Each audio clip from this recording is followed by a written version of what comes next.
Okay, Right. I'm Let's do recording. this. All right. I am recording.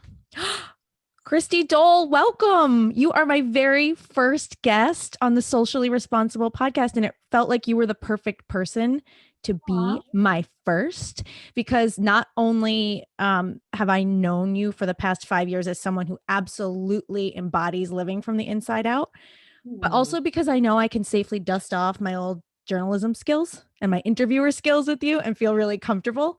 So thank you. Of course. I'm so happy to be here. I'm honored. The truth is I told you, like I have been, sorry, my dog, I have been trying to manifest, not trying, but I've been intentionally like, I want to get interviewed on a podcast. I want to be invited on a podcast. And then there you were in my inbox. Yeah, I messaged you and I was like, I want to talk to other people who are going through a process of really looking inward to live outward in a better way. And you like were like top of mind Aw. to talk to. And we heard in your bio that this is something you've been interested in for a long time, personal growth. And I want to know, and the listeners are going to want to know, what drew you to start exploring those deeper levels of yourself? Great question. So the truth is, when I was 19 years old, I was in college. I had a boyfriend that should I like, or should I are we Just editing? Just we're go. not editing. We're just this is raw, baby. Let's do Okay. this. I had a boyfriend that I used to do a lot of drugs with, and he is very interesting. I'm still like, when I think of him I smile, but it was like a horrible relationship.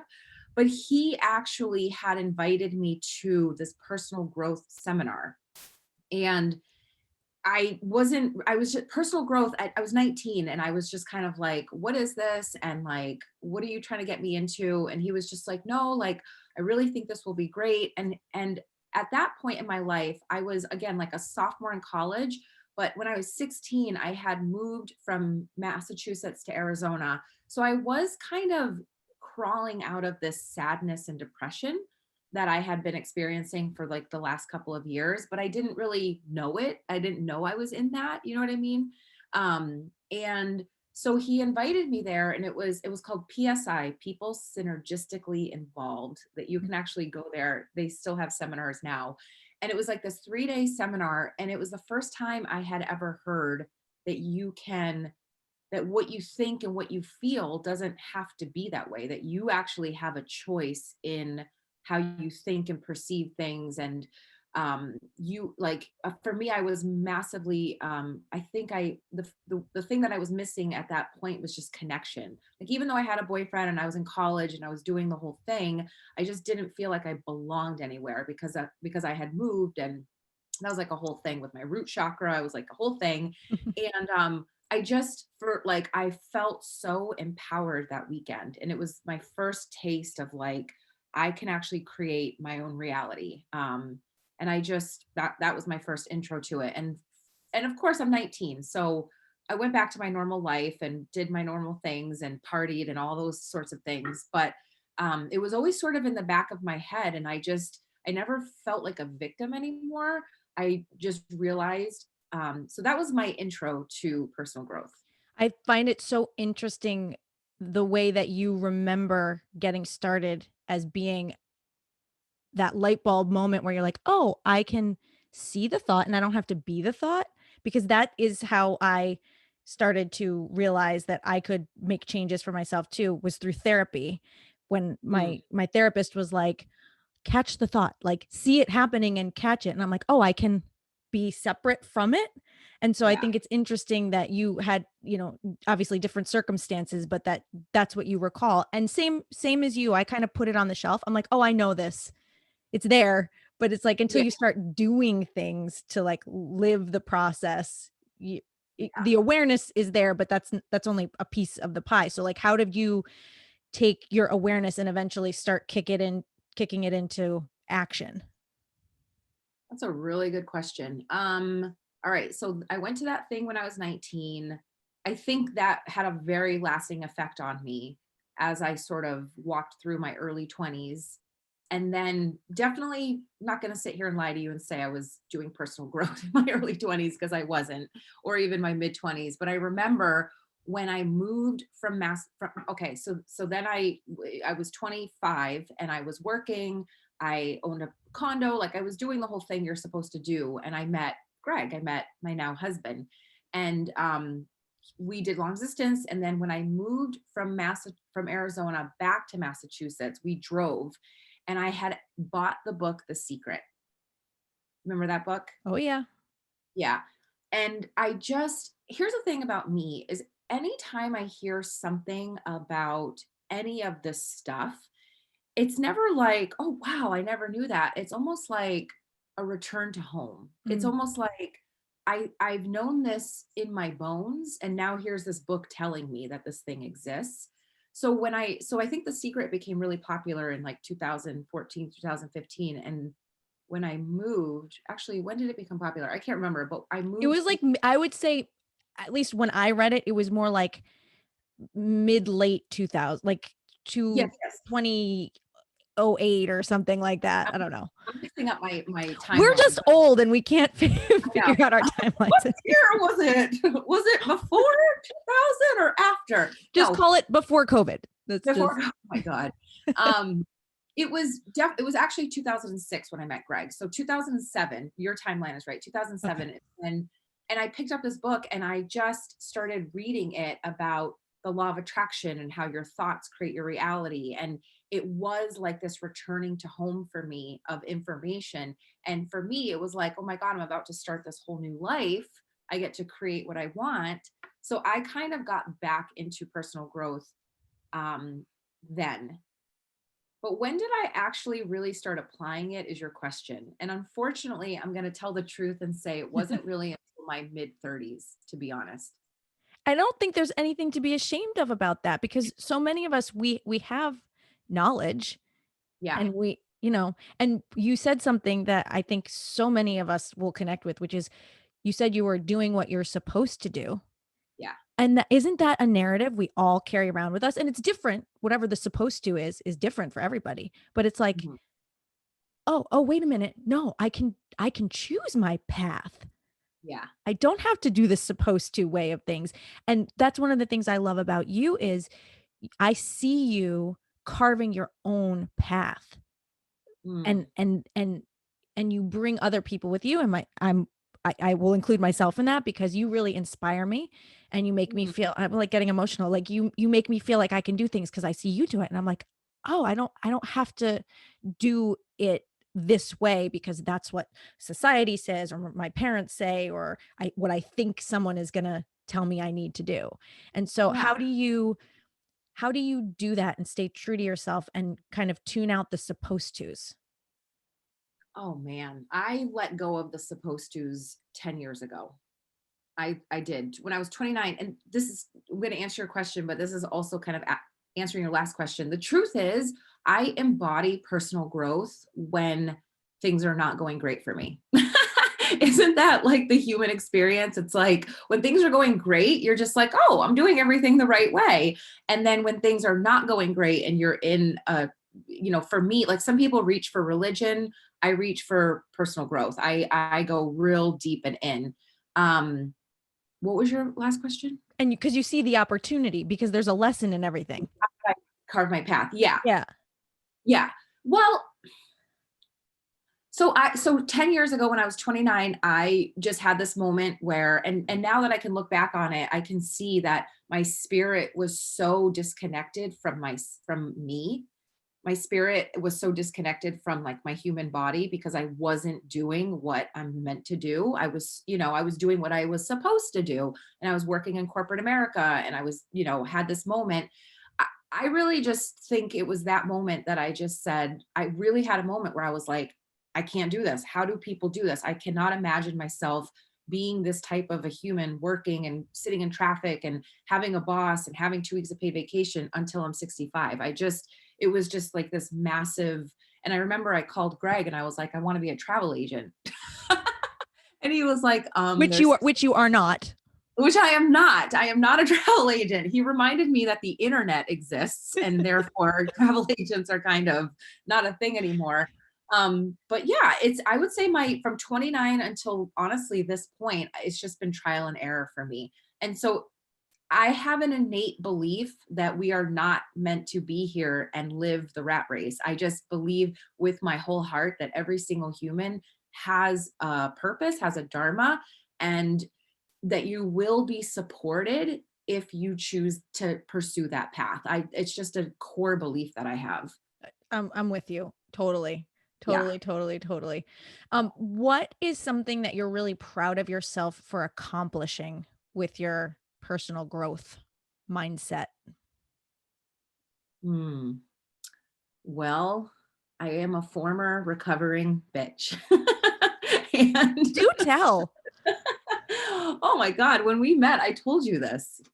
But Remember? tell the listeners. I know, but you Um, I mean, I was I don't want to say it like this, but I feel like I was just like every other girl where I looked at other girls as competitors and there's not enough for everyone. And if she's doing well, that means I can't do well. And if she shines, that means I shine less. And so, just with old friendships that I've had, I was very judgmental, opinionated, harsh, mean, and the thing is my mom, I love my mom, but the way my mom is with me, just kind of like, well, you should do this and you should do that. I had no filter. And so I would do that to my friends and I lost a lot of friendships that I cared about.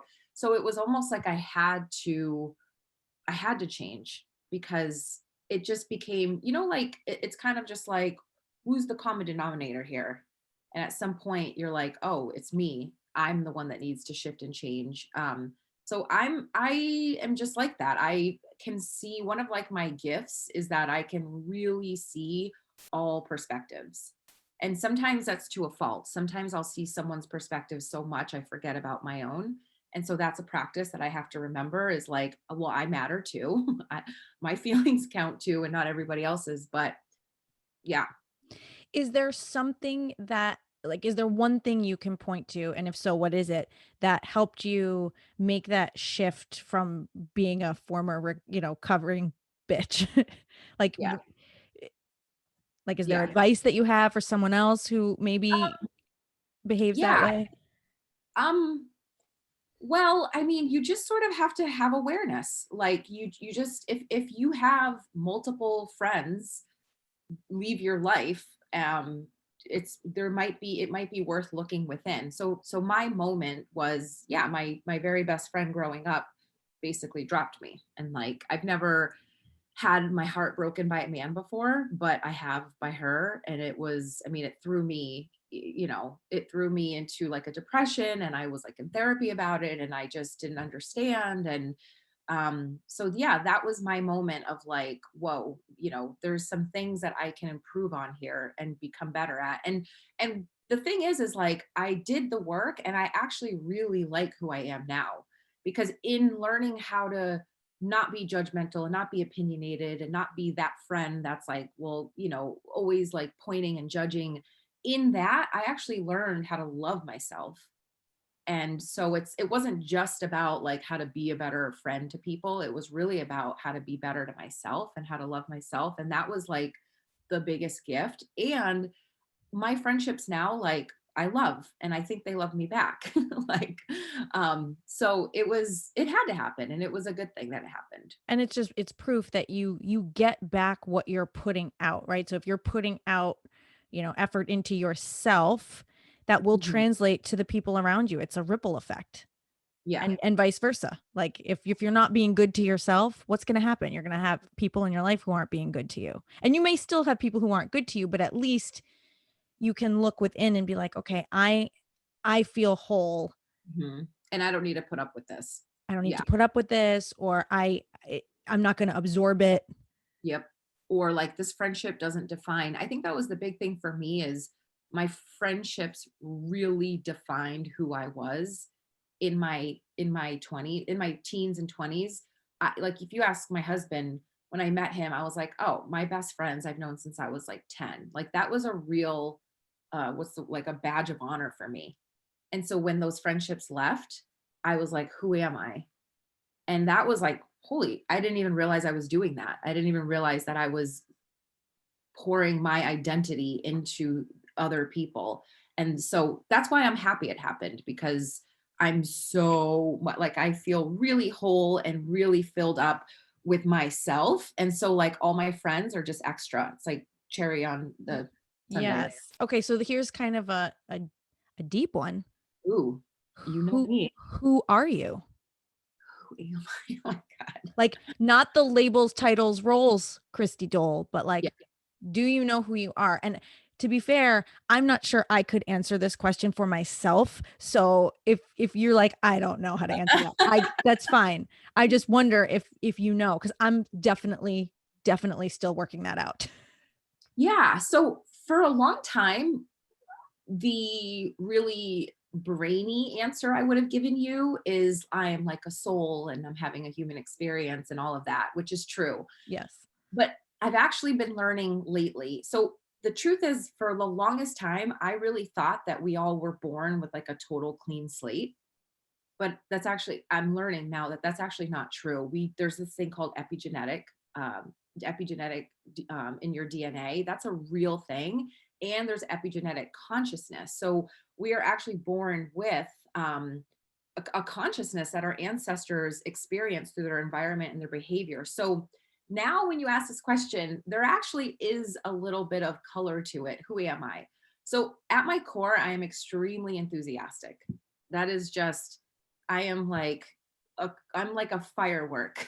I can vouch for that. It is true. True. Fact. Yes. I am a firework. I also in this life have a lot of learnings around relationships, and it's friendships. So I think in my last life I paid my dues, and I have the love thing is pretty solid for me, which is great. Like my parents are still married, they love me dearly. I have a great husband. My learning has really been in friendships with other women, if I'm being honest. So who am I? I'm extremely enthusiastic. I'm a bit wounded in the friendship area. And that's okay, because that's what I'm here to learn. I'm entrepreneurial. Like that is my spirit. And I'm like a pioneer. I consider myself to be a trailblazer, like somebody who does say, you know what, I'm not going to do it the way you told me to do it. I'm going to do it my own way. So I think all of those things are really a part of my essence. And I like to have fun. Fun is that's the background is fun. Just always I want to have fun. Like even my kids, I'm like, I try to make everything fun, and it's not because I'm trying, it's just who I am. Yes, and you have a great ability to bring people along with you and encourage some of us who may be more apt to just stay on the sidelines and watch, and like actually get in there and enjoy it too. So you're doing it, and you're including others, and that's really beautiful.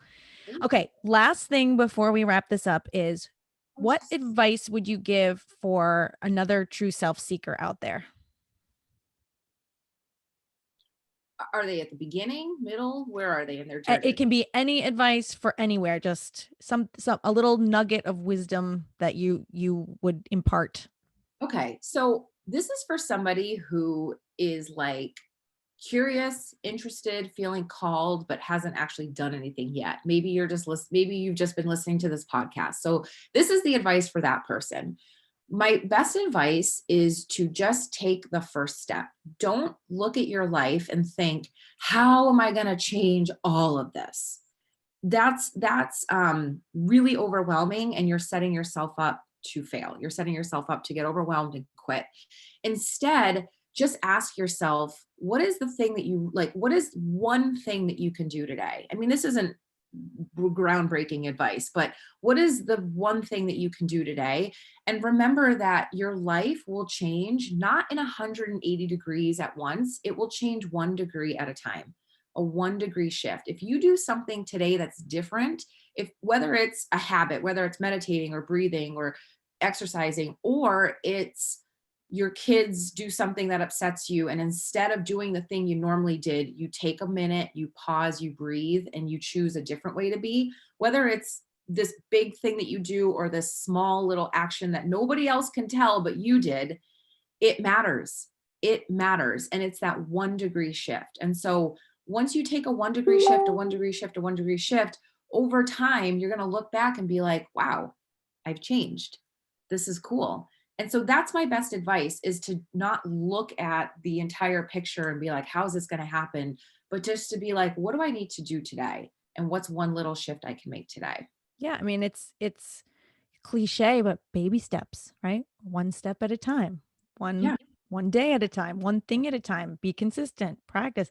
And it's true, but I think it's important that we share that and talk about that and make that the reality, because sometimes I think, especially with social media, you look and you see where someone is. Right. And you're like, oh my God, it happened overnight for them and blah, blah, blah, blah, Yeah. blah. Yeah. And it never does. There's literally no overnight successes. There's Nope. not one. Yeah. So that would be my advice. Oh, I Oh, love you. Thank you so much. What else? well, I was just going to say, I was telling this to my clients actually yesterday, is to just take, is when you start to like work on yourself, the first thing you're going to notice is that you just feel good. Didn't you notice that about yourself? Like, Yes, because even when I didn't feel good, right? As in, even when something was happening that was like jarring yeah, inside, I was like, oh, I can handle this. yeah, it's different It's than being. different. So that would be the other thing I would say to this person, is like, take those 1 degree shifts, and your whole life isn't going to change all at once, but pay attention to how you feel, because that's the first sign that it's coming, is that you're just feeling good for no reason. Like all of a sudden you're just like, wow, I'm happy. That's weird. I'm happy because I'm caring for myself enough to look deeper. Yeah. Yay, first guest. Yay, me. Thank you, Christy Dole. Thank Oh, you. where can people find you? Oh, you can find me at When Hustle Meets Flow on Instagram, Facebook, on my website.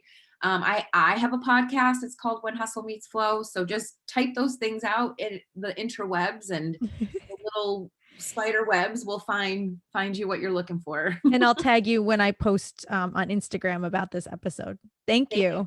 you.